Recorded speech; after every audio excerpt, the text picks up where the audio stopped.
Buyers of businesses don't care about your trauma. You might care a lot, and we're not here to opine as to whether that matters or not. However, in our business of selling businesses, we can tell you 3 things that buyers do care about, and despite their indifference to your trauma, there's still a very good conclusion about the things that they care about that will meaningfully impact your ability to get what you want when selling a company.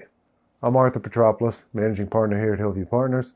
We're a middle market, lower middle market investment banking firm selling companies generating $1 to $20 million a year in EBITDA or pre-tax earnings to sell their companies or secure capital. And so, if the buyers don't care about you, what do they care about? Why does it matter? And how do you ultimately get the best outcome when you want to sell your business? How do you get them to indirectly care about you and what you want by virtue of what they care about? Well, first, let's talk about the 3 things they do care about when buying a company. The first is the pain that you solve. Want a cupcake? Maybe. Want to not get punched in the face? Yes. Pain, right? What are the motivators in life for people? The first, pain. The second, fear of future pain. A distant third, joy. And so, if a buyer is looking to buy a company and they have pain and you are the resolution to that pain, they will want to buy you. That is the number 1 thing they care about, resolving pain. Number 2, buyer of a company wants to unlock growth. Think of the ongoing profitability and growth of a company as this gigantic chain. On one end of the chain is the acquirer, on the other end of the chain is a giant bag of money. And they have to pull this chain to get the money to move to them. Now, if they're missing one link of that chain, they won't be able to pull it across. And if your company is that missing link, again, we've talked about this in countless videos, whether that's via access, whether that's via capabilities. If you are the missing link, they will buy you. If you are the catalyst, the growth lever, the thing that unlocks the value for them, they will want to buy you. And the third thing, the third reason, the third driving factor as to why a buyer may want to buy you, and more pertinent to this video, what they care about, is lowering risk.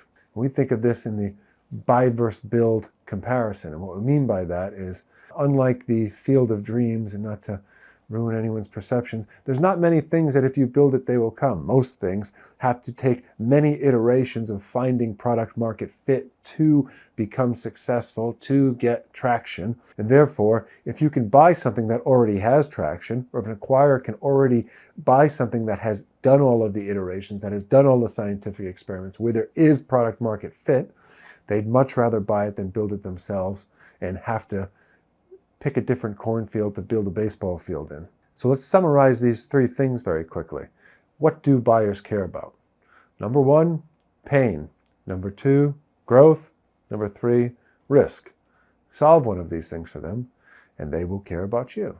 Now, you just said, Arthur, they don't care about you, but now you're saying they might care about you. But what do they really care about is the ongoing growth of what they are doing. And so if there's an element of your company that they find ticks one of these boxes, they will care about that. Now, at the same token, they will not care necessarily about you in the sense of all of your trials and tribulations that have led up to this point. It's a good narrative and it creates some relationships and there can be some goodwill. However, fundamentally, these are the 3 things they will care about. So what does that mean in a positive sense? What's the really good takeaway about this? Is you don't have to be beautiful. You don't have to be a genius. You don't have to be brilliant. You don't have to be a savant. You don't have to be captivating, compelling, charismatic. All you have to do is solve one of these 3 things, right? You could be Elmer Fudd. If you solve one of these 3 things, someone's going to want to buy you. You could be Kris Kringle, Ebenezer Scrooge, the Grinch, any other Christmas character in the middle of the summer here. But the point is, it's freeing. Right? Just solve one of these things. Build your business, which you probably already are, and the reason why you're successful is because you already solve one of these things better than someone bigger than you does. Any company that's $1 to $20 million in EBITDA is not competing on price, it's not competing on capital, it's not competing on economies of scale. So it means implicitly that you solve one of these problems better than someone much bigger than you, right? Because that you solve something better for your clients than one of these gigantic companies do. And because of that, you are causing them pain. Because of that, you are inhibiting their growth. Because of that, you are creating risk for them to try to compete with you.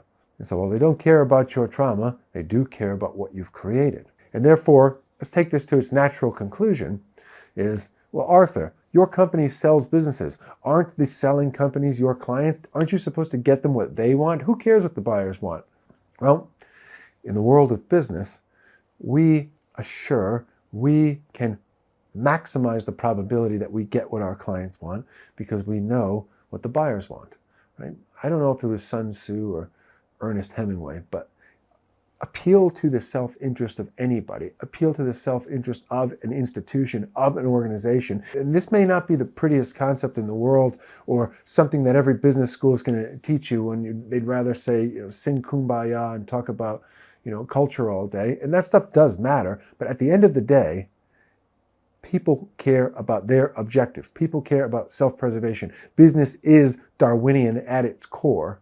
And therefore, if you want to solve the problem and get the results for your client, our client, the people selling the business, we need to make that an inherent conclusion of solving the pain of the person buying the company. That is how it's done. We don't go out there and just say, our clients need this, our clients need this, our clients need this, and I don't care what you need. It doesn't work that way. You can pound the table and you're going to be a caricature and everyone's going to laugh at you. In order to get things done, in order to get the results for our clients, and we've done this hundreds of times and $1 billion plus of transactions and lots of gray hairs and punches in the face along the way. But the way to get it done is to line up what the buyer wants, and the only way the buyer gets what they want, the only way the buyer solves pain, the only way the buyer solves risk, the only way the buyer gets growth is by doing the thing that gets our clients the result. Someone else's self-interest all of a sudden solves our self-interest.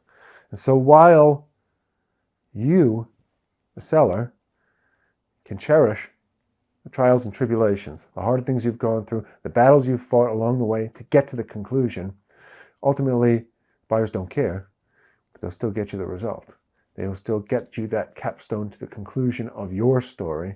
And therefore, we joke about it and say, whether we call it trauma, whatever we want to call it, right? The inner gristle of your story may not resonate with people. But mark my word, solve one of these three things, and they will bring you the solution that all of your pain and suffering has been working to up to this point. And that's the way we sequence things. That's the way we position things. That's the way we're able to extract the best results from the market. And so look online, ask ChatGPT, Google, YouTube, everything about how bankers work, how deals work, what are people really alluding to, what matters, what doesn't matter. But at its core, and culture, ethos, all these things boil down to some of these elements. But at its core, never forget, pain, growth, risk. Solve one. I don't care if you're the best person in the world or the worst person in the world. Again, to a degree, to the effect that it involves a business. But at the end of the day, genius or otherwise, they will want it. And so that's the thought for this week. Hope the week continues to go well for everyone. Keep pushing forward. God bless. We'll see everyone next time.